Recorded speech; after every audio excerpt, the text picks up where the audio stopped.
All right, let's just get this one out there.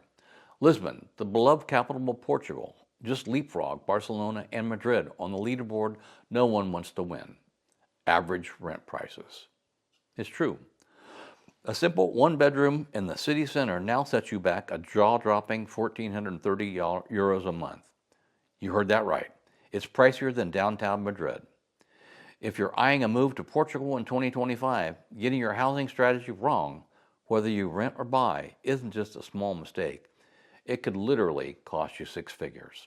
Stick with us for a bit. By the time we're done, we're going to hand you the exact no-nonsense checklist in order to make your best decision. The idea is that it's your shield against becoming another expat housing horror story.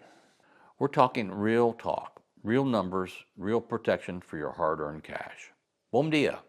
We're Alan, Leslie, and Wolf. Portugal has been our home for 4 glorious, sometimes chaotic years. We landed here as immigrants, navigating this exact maze ourselves. Fast forward a bit, and now have a relocation team that has personally guided hundreds of immigrants and expats through this exact fork in the road, the rent or buy dilemma. Wolf is here, our buyer's agent, and he's getting to see it all. And look, we're not here to dangle some fantasy listing in front of you, and we certainly don't have a secret loophole to sell. What we do have are uncomfortably honest numbers from the Bank of Portugal, Confidencial Imobiliario, and all the major rental platforms we've scoured. So grab your pen, open a new tab, pause this video if you need to, do whatever helps you absorb this, and let's dive in. Keep in mind, things are changing fast, and everyone's situation, of course, is different.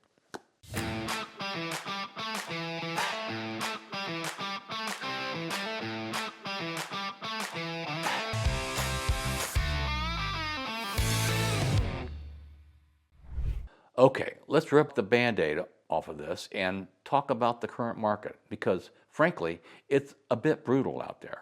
We've seen the headlines chirping about nationwide asking rents slowing their increase. Sounds good, right? Almost like the housing crisis is over. Not so fast.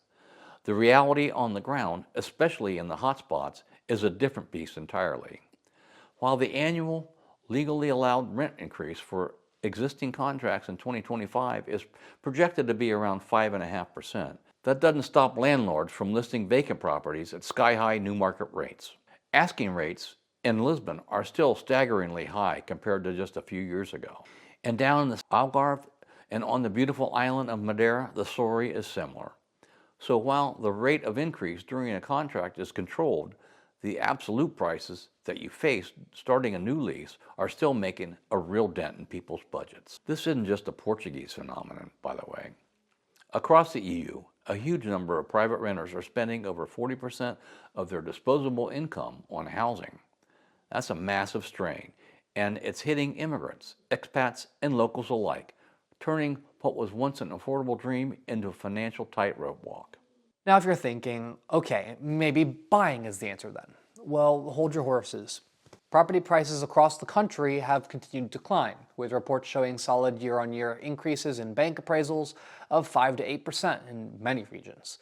In early 2025, even with mortgage rates hovering around 4%. This persistent upward trend is largely fueled by strong foreign demand, which shows no real signs of abating. And here's where it gets really spicy. Transaction costs. We're talking IMT, the municipal property transfer tax. Stamp duty, lawyer fees, notary charges, bank fees. All told, these can easily tack on another 9 to 10% to your purchase price. So that €400,000 dream apartment, it's really costing you closer to €440,000 before you even start furnishing it. This isn't pocket change. It's a significant chunk of change that needs to be factored into your upfront budget. And for those of us with savings, income, and investments in non-euro currencies, US dollars, GBP, whatever, you've also got to factor in the currency spread. The little dance between exchange rates can easily nick you another 2 to 3% off the top of any large transaction. That invisible tax often gets overlooked until it's too late. A quick side note. We will list the contact information for a currency exchange agent, Spartan FX, and LCLRealHomes for your personal real estate questions in the comments section. You can support our channel by using our affiliate links and letting them know that we sent you. So, let's get back on track. To put it bluntly, both the renting door and the buying door now come with a hefty price tag. It feels like you're losing a limb either way. Our job today is just to figure out which limb grows back and which one leaves you permanently hobbled. It's a tough market, but an informed expat is a prepared expat. Okay, break down the reality of renting in Portugal in 2025. It's not just about finding a place, it's about navigating a market that's both challenging and, in some ways, evolving. On the pro side, the number one thing is flexibility. This is arguably the biggest draw for renters. You sign a contract, a one-year contract, and pay a deposit. If that remote work gravy train unexpectedly derails, or if Portugal just isn't quite the dream that you had imagined, the law allows you to give notice. For example, after the first 6 months of a one-year contract, you may be able to get out with proper notice, which is typically 60 to 120 days, depending on the specifics of your agreement. This low initial commitment is ideal for those who are still testing the waters. You get to test drive different neighborhoods and truly find your footing. Plus, all those pesky maintenance issues, not your problem. The landlord handles the repairs and the property taxes. But on the con side, the number one thing is the renewal cliff. Here's the rub. While you're inside a contract, rent increases are legally controlled by an annual coefficient based on inflation. For 2025, that's a manageable 5.5%. The real danger comes when your contract ends. Landlords are under no obligation to renew and can put the property back on the market at the current, much higher market value. This uncertainty can be incredibly stressful. Imagine budgeting for one amount only to face massive effective increase because you have to find a new place at today's inflated prices. It erodes financial predictability and can force unwanted moves. So this takes us to the next thought. On the pro side, number two is low entry ticket. This is where renting truly shines for many newcomers. To get in at a decent €1,200 flat, you're looking at maybe 2 months deposit plus the first month's rent, and in some areas, possibly the last month's rent. That's a total of €3,600 to €4,800. Compare that to the IMT tax alone on a €350,000 purchase, which can easily be €10,000 to €15,000. And you quickly see the appeal. It frees up your capital, making Portugal accessible to a much broader range of immigrants and expats. So what's the second con? Instability and quality. So this is the flip side of flexibility, and it's brutal. The supply of a long-term rental in many desirable areas is still well below pre-pandemic levels. This scarcity means you often find yourself in intense bidding wars, competing with dozens of other hopeful tenants for places that, quite frankly, aren't up to modern standards. We're talking no central heating, minimal insulation, and dated features. It's a frustrating reality to face. The strong demand coupled with limited supplies means landlords often have the upper hand, and you might find yourself compromising on quality or location just to secure a roof over your head. Quick math reality check. Let's say you rent a €1,300 flat for 5 years. Even with modest annual increases, you'll hand over roughly €85,000 to your landlord. And what do you walk away with? Zero equity. Absolutely nothing. That used to sound like a terrifying prospect, a financial black hole. But today, it's just table stakes. It's the cost of admission to live in a desirable location with maximum flexibility.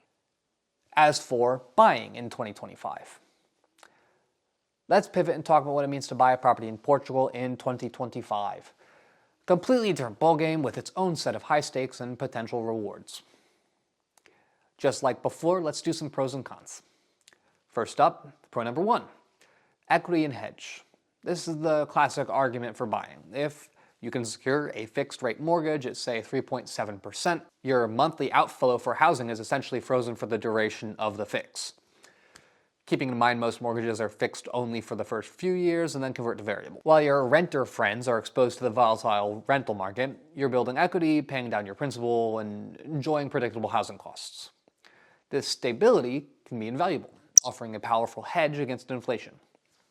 Your home becomes a tangible asset, or a forced savings account, and a foundation for your long-term financial health in Portugal. Historically, Portuguese property has appreciated, offering a potential return on investment for those who hold long-term. And the first con, the entry ticket. This is where buying can feel like an insurmountable climb. Non-EU citizens typically need a 20 to 30% down payment. On top of that, you've got those 9 to 10% transaction costs we talked about, IMP stamp duty, legal fees, notary fees. Then, banks will put you through a rigorous stress test, requiring proof of income that ensures your total debt-to-income ratio stays under 30 to 35%. So on a 400,000 euro flat, before you even think about furniture, you're looking at a minimum of 80,000 euros for the down payment, plus another 36 to 40,000 in transaction costs, and that's just a cool 116,000 to 140,000 you need to have liquid. If that wipes out your emergency fund, it's a red flag. As for the second pro, we have freedom. This is going to be more of the emotional lifestyle benefit and can often tip the scales. When you own, you're the boss. Want to knock down a wall? Go for it. Adopt 5 rescue dogs? Nobody can say no. Dreaming of installing solar panels? Absolutely. This level of control, personalization, and security simply isn't available to renters. It transforms a house into a home. This is where we have always found comfort in knowing that we are safe and will have a roof over our heads that we can afford regardless of the changes in the world. And the second con, you have leverage risk. While property appreciation is a great upside, there's always a downside risk. What if price is correct? If that 400,000 euro flat you just bought suddenly drops by 15%, it's now worth 340,000. You're underwater by 60,000 euros. And yes, price corrections do happen in Portugal. From 2008 to 2013, for example, national prices fell significantly. So it's not a theoretical risk. There is historical reality to that. If you're forced to sell during a downturn, you could take substantial loss. This leverage risk is a major consideration, especially if your timeline in Portugal isn't firmly set for the long haul. And another quick math reality check. Let's buy that 400,000 euro flat. You put down 100,000 euros, borrowing 300,000 euros at a 3.7% fixed rate. Your monthly mortgage payment plus IMI plus condo fees runs you approximately 1,570 euros. Over 5 years, you'll pay roughly 94,200 euros. But here's the kicker, you do own an asset that has historically appreciated. If market continues its trend, your net equity gain could be significant over those 5 years, considering principal paid down and appreciation. The spread between renting and buying over 5 years could be substantial in favor of owning, but these are big ifs. If nothing major breaks and if you don't need to sell during a market downturn. Keep in mind, we haven't factored in insurance, maintenance, and large repairs that your property may incur. So now that we've gone over the pros and cons of renting and buying, let's talk 2 horror stories. And we've seen it all. These aren't just isolated incidents, these are cautionary tales. First up, we have renter Rita. She landed in Madeira in January 2022, thrilled to snag a cute 900 euro 2-bedroom on a standard 1-year automatically renewing contract. A year later, her landlord sold the building.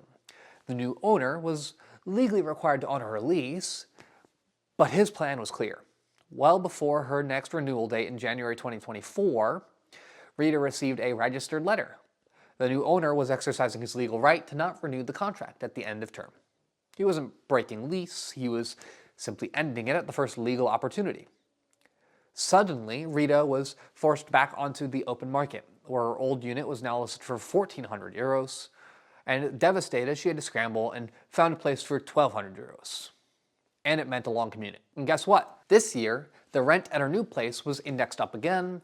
In just 36 months, Rita has blown over 55,000 euros on rent and endured a soul-crushing move that she was forced to take and a new commute and still has no sustainability. And then there's buyer Joe, a 62-year-old U.S. retiree. He bought a magnificent 650,000 euro villa in the Algarve, putting down 200,000 euros. Because of his age, the bank would only grant him a 13-year mortgage term, making the monthly payments high from the start. His mortgage was variable, and then the European Central Bank started hiking rates. His monthly payment ballooned by an additional 1,100 euros. Suddenly, the dream villa felt like it was a financial albatross. He listed the house last spring, hoping to cut his losses, but at 600,000 euros, there were no takers. Now, he's a reluctant landlord, renting out rooms to digital nomads just to make ends meet. His dream became a full-time property management gig at a loss. These aren't outliers. They're repeatable stories, and they serve as stark reminders that the Portuguese market, while alluring, demands a cautious, informed approach. The decision filter. So, how do you make your decision? Let's distill it down to 3 crucial questions. How long will you actually stay in Portugal? Be honest. If your plan is less than 4 years, you should almost certainly rent. The transaction costs alone for buying, that is 9 to 10% will be discussed, mean you need a significant appreciation just to break even. And if you have to sell quickly, you'll be scrambling with the capital gains tax.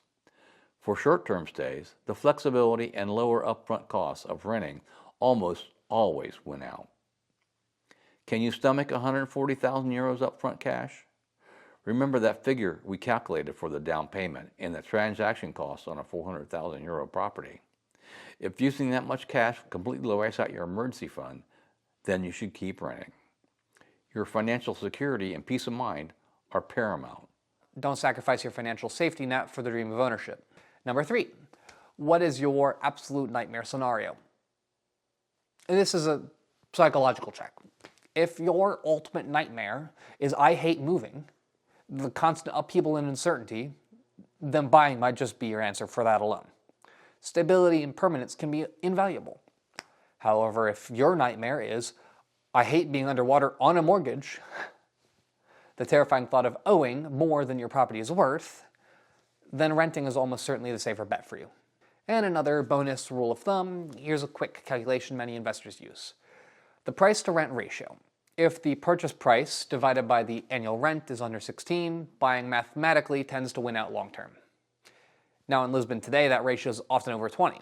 That tells you the market is heavily skewed towards renting being more financially sensible in the short to medium term. But head to a smaller city like Coimbra and that ratio can drop closer to 16, which is a much more attractive signal for buyers. The hidden costs that nobody talks about. So everybody likes talking about the big numbers, but what about the little mosquitoes that suck your wallet dry? If you're buying, IMI, municipal tax, your annual property tax, typically 0.3% to 0.45% of the property's tax value. On a 400,000 euro property, that's 1,200 to 1,800 euros every single year. Condo fees. If you're in a condominium, these monthly fees can range from 50 euros to 300 euros or more. Always read the condo minutes. Special assessments for major repairs can run 5,000 euro or more per unit. Life insurance assignment to the bank. If you get a mortgage, the bank will require life insurance assigned to them. It's another necessary cost, but it is another monthly premium. Annual maintenance. This one is real. Portuguese properties, especially older ones, require upkeep. Budget at least 800 euros annually for maintenance, resealing windows, or eventual replacement, particularly near the coast. Homeowners insurance. While we find this number as low as compared to the US, you will need to plan for 300 plus a year. Now, if you're renting instead, mandatory renter's insurance. You'll likely need this. It's typically around 90 euro a year. Broker's fee. As an expat, you'll almost certainly be asked to pay a month's rent to the real estate broker. It's a reality, but the agent needs to get paid, so budget for it. A yearly stamp duty tax. This is often overlooked. It's 10% of 1 month's rent, paid annually. Opportunity cost of your deposit. Your deposit will sit in a non-interest bearing account. That's 2,400 euros to 3,000 euros that aren't working for you. It's just sitting there, losing value to inflation. And here's another crucial piece of advice. Add a contingency of at least 5% to every number you calculate. Portugal runs on paperwork and unexpected fees, and paperwork is absolutely not free. Now, the regional cheat sheet. Portugal isn't a monolith. The market varies widely. And so let's have a quick cheat sheet for 2025. Lisbon, up first. The capital of the country. The most expensive market in Portugal. Expect average rents for a one-bedroom to now be around €1,650 a month, with purchase prices reaching 6,800 euros per square meter in prime areas. Rental yields are modest at approximately 3.8%. Investor note, like the Algarve, Lisbon is under a strict moratorium on new short-term rentals licenses in almost all of its parishes, so do not base an investment strategy on potential short-term rental income here. As for Porto, the northern hub, Portugal's charming second city continues to grow in popularity and price. Average rents for a one-bedroom are now around €1,200 a month, while buying prices are approximately €4,500 per square meter. Rental yields are healthier at about 4.5%. An investor note, Porto also has a moratorium on new AL licenses in most of its central and desirable parishes, along the same rules as Lisbon. Now for the Algarve, the Sunseeker's Coast. A perennial favorite for expats and tourists, rental prices are often seasonal, but average between €950 and €1,400 a month. Seasonal means that you may be able to rent something in your price range in the off-season for 6 months, but may not be able to afford it for the 6 months during the season.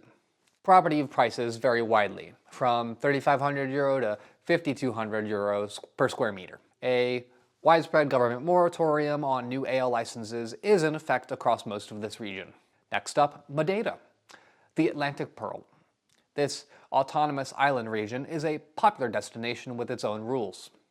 Rents for a one-bedroom in the capital, Funchal, have risen significantly, now averaging 1,300 plus euros a month, with purchase prices around 4,000 euros per square meter. An investor note here, the city of Funchal has its own moratorium, currently suspending the issuance of new AL licenses.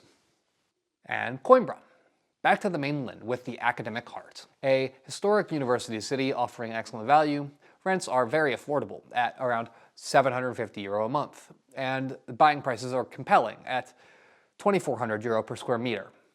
The constant demand from a large student population results in favorable price-to-rent ratio, making it an attractive market for investors. Braga, the rising tech star, a dynamic and rapidly growing tech hub in the north, rents average €850 a month, with an average purchase price of €2,200 per square meter. The market has seen healthy appreciation while still being valued at less than half of Lisbon's, marking it as a city with significant upward potential. So with all of that, here's the takeaway. If you can work remotely, then go out. Portugal is a tiny country. Trains are efficient, and fiber internet reaches many small villages. Explore the interior or the Silver Coast. You might find incredible value and a more authentic Portuguese experience. Good all the way around. Reality of negotiation. Navigating negotiations here requires cultural understanding and patience. For rentals, bidding is officially banned, but with every desirable listing getting flooded with messages, how do you stand out? Offer to pay 6 months or a year's rent upfront. Landlords love certainty. But, and this is a huge but, make absolutely sure the contract is signed in person, and crucially, register with Finanças, the tax authority. Without that registration, your contract isn't fully legally binding. As for purchases, avoid round numbers. When making an offer, round numbers can scream foreigner. Instead of €400,000, try €397,500. It suggests you've done your research. Include a deposit and due diligence window. Accompany your offer with proof of funds for a deposit. This shows serious intent. Simultaneously, insist on a 15-day due diligence window. This gives your lawyer crucial time for checks before you're fully committed. Get your bank pre-approval letter or viability analysis. Before you even view a property, just get a pre-approval letter from a Portuguese bank. Sellers hate uncertainty more than a slightly lower offer. A pre-approval shows you're a serious qualified buyer and gives you immense credibility. Also, Quick note on renovations. If you deducted the 23% VAT on renovation work as a business expense, be aware that selling the property within a certain time frame could trigger a clawback from the tax office. The system encourages long-term investment. For renters, negotiate a 2-year lease with a fixed escalation clause, ideally capping increases at the local government rate or slightly above if you must, like 3 or 4%. Landlords often value a stable, long-term tenant over maximizing rent every single year. It's a win-win. You get stability, they get peace of mind. Make sure this is clearly written into your contract. Now, let's do a 2025 tax update. Taxes. Understanding the implications is crucial. If you're buying, again, stamp duty and IMT. You'll pay 0.8% stamp duty on the purchase price plus the progressive IMT transfer tax, which can go up to 7.5% or more. As for Golden Visa, just a reminder, a Golden Visa route through real estate investment has been closed since October 2023. Don't fall for anyone selling this as a residency path now. D7 residence permit. However, you can still get a D7 residence permit with proof of passive income. A long-term lease or deed in your name significantly helps demonstrate your ties to Portugal. Capital gains tax. As of 2025, the capital gains rules have been updated. For tax residents, 50% of the gain is added to your income and taxed at progressive rates. For non-residents, the gain is typically taxed at a flat 28%, though you can opt to be taxed as a resident if that's more beneficial. For residents, if you reinvest the proceeds from your primary home into another primary home in the EU or EEA, you can often defer or eliminate the tax. If you're renting, non-deductible rent. Unfortunately, your monthly rental payment is generally not deductible from your income tax. So budget accordingly. Since your rent isn't deductible, you need to budget for it as a full non-taxed advantaged expense. Always consult with a qualified Portuguese tax advisor. Tax laws are complex and change, and that's not us. Currency and banking. Managing money across currencies can be a minefield. Say, opening bank accounts. Most Portuguese banks now offer remote account opening. But you'll need a NIF, a tax number, a Portuguese phone number, and a proof of address. A rental contract counts as proof of address. Currency spreads. If your income is non-euro, be aware of currency spreads. Traditional banks can hit you with spreads as high as 3%. Multi-currency accounts, like offered through Spartan FX, are your best friends, offering more competitive rates that can save you thousands. Again, their contact information is listed in the details of our video, on our trusted vendor list, on our website, it'llbefunretirement.com. Mortgages for non-EU citizens. Fixed rate mortgages are available, typically requiring a 20 to 30% down payment. Banks are strict about the debt to income ratio, which must stay under 35%. Variable loans track the Euribor, meaning your payments will fluctuate. Every 0.5% hike in the Euribor can translate to roughly 45 euros extra per month on a $300,000 mortgage. Do the stress test yourself. Calculate what your payment would be if rates jumped by 2 or 3%.